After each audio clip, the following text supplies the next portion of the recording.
Welcome to the Pasho Perspective, a place where I share my perspective on everything in the space between life and death. I'm your host, Pasho.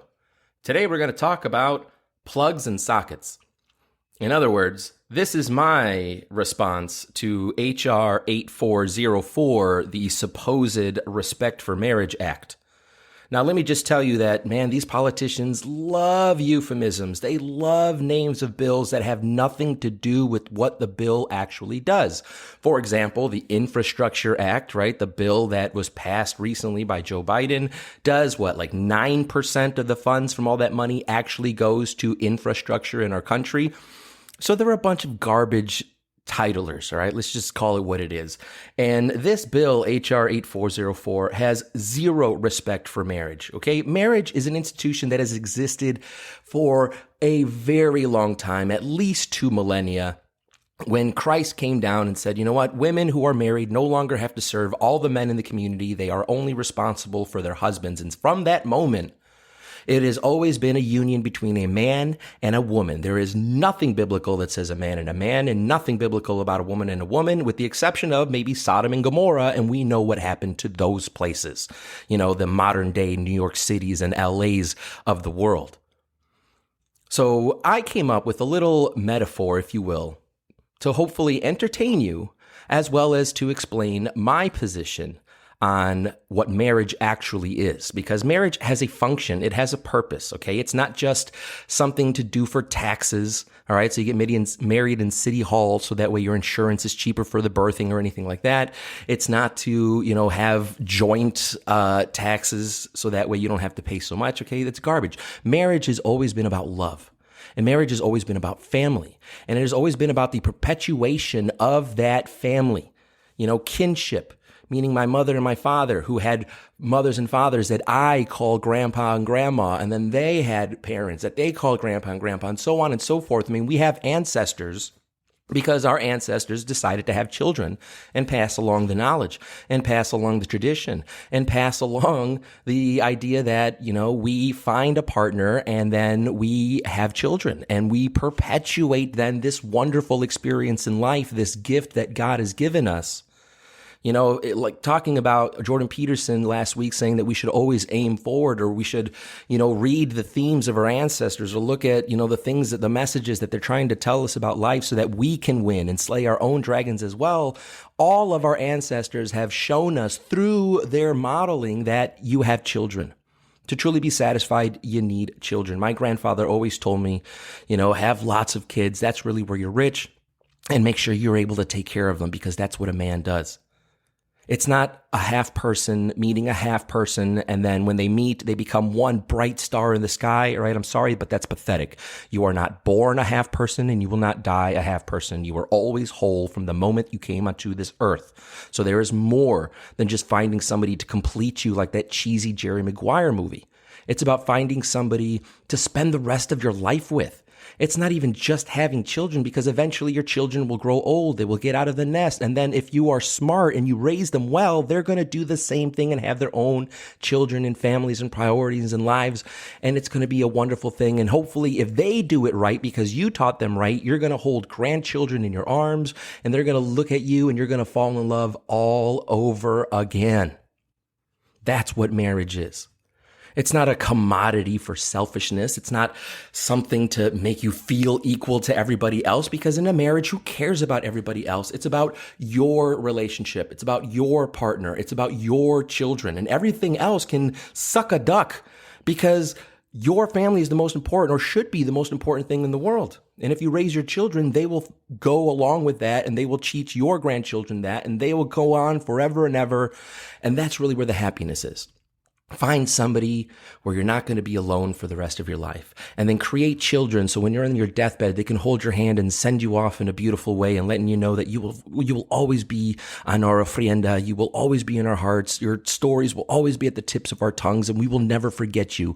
You have made it, abuelo. You have lived forever, because we will never let your memories die. But guess what? If you have no kids, there is no person there. There is no one calling you abuelo. Your hand is held, or not held, and you die alone, like you were born alone. And so you came into the world exactly, or you leave the world exactly as you came into it, alone. See, that's where marriage changes up your life. You don't just go as the same way as you came in. You become something better. As I mentioned a few weeks ago, you drop the I and me and become an us and we, and that makes all the difference in your life. You want to know why people feel anxious and depressed and sad? It's because they're lonely or they feel isolated. Marriage breaks loneliness and isolation. It also makes you feel powerful because when everything in life is going sour, the touch of your child's hand, the words whispered in your ear by a loved one, I love you, makes everything worthwhile. And you are ready to take on the next day with a little bit more fight and a little bit more gusto so that you can show them that you're right. And we're strong and we move forward. And because of what you do, they do it too. So here's my metaphor for the importance of a man and a woman only in marriage of getting together. I'm going to do a little science experiment for you. And I understand the irony that a science experiment on a podcast would be pretty difficult, but I'm going to try to be as illustrative as possible. Now imagine that there is a typical desk in the middle of a room. And on top of this desk, you have two lamps, one on the very left side, one on the very right side. And in the middle of the desk, you have two power strips. Okay, and the power strips, obviously, are connected into the wall, thus producing electricity, right? And so both power strips, you have to also imagine in your mind's eye, the little reset on-off button lights up when it is plugged into the wall, right? You unplug it from the wall, the light goes off in the power strip and there's nothing there. So they are plugged into the wall and those two power cords are sitting in the middle of the table. Now, what would happen if I took both power strips and I put one on top of the other so that the sockets or the outlets are facing each other? You will probably notice that not a darn thing happens other than maybe some noise of plastic on plastic. There is no light. There is no electricity, at least no new electricity being created other than the one obviously provided from the socket in the wall. What if I were to take the plugs, the power plugs of the two lamps, the one on the left and the one on the right, and join them together? What would happen? Not a darn thing. Again, maybe a sound, although the metal on metal, not as voluminous, let's just say, of plastic on plastic. But again, even in this case, though, there is zero electricity. And I'm sorry, but that's the straight up truth. You can't plug a lamp into a lamp using the plugs on plugs, doing a little sword fighting action and create electricity. You don't. There is no light. You don't make this dark world any lighter than it already was. If anything, you just compile to the darkness because you have two things that could create light, but have purposefully chosen not to use it for its purpose and thus create light. Now, some of you smarties out there might say, well, you can disconnect one of the power cords and plug that into the power cord, right? Like some kind of strap-on or something. But what kind of light are you going to produce?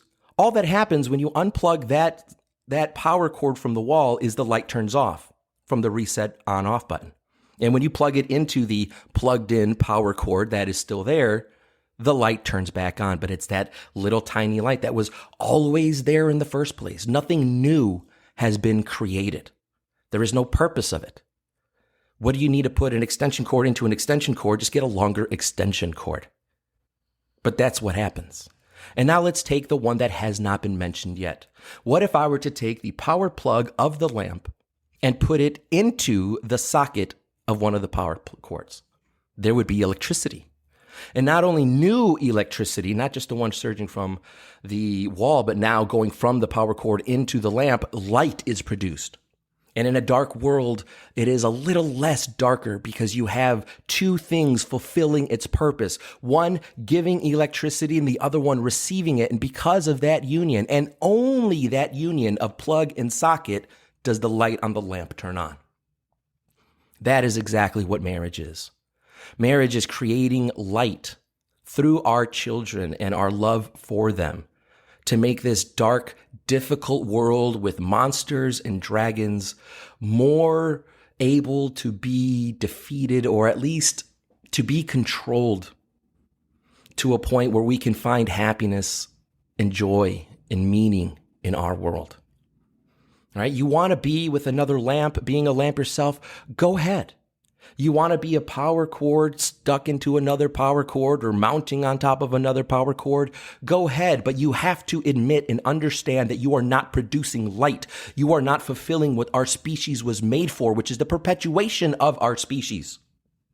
So I'm sorry, but you 47 Republicans who voted for H.R. 8404, you are not conservatives. I demand right now that you change your affiliation to Democrats, because if you're going to allow this delusion that this is something that would have brought us here, if all of our parents and forefathers were gay, none of us would exist at this moment.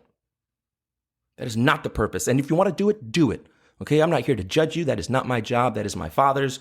You live the life that you want, but don't come around saying that you're depressed or isolated or you feel lonely or that you don't have a fulfilling, meaningful life because you decided to stay away from the electricity that you were made to have, the light that you were made to create in this world.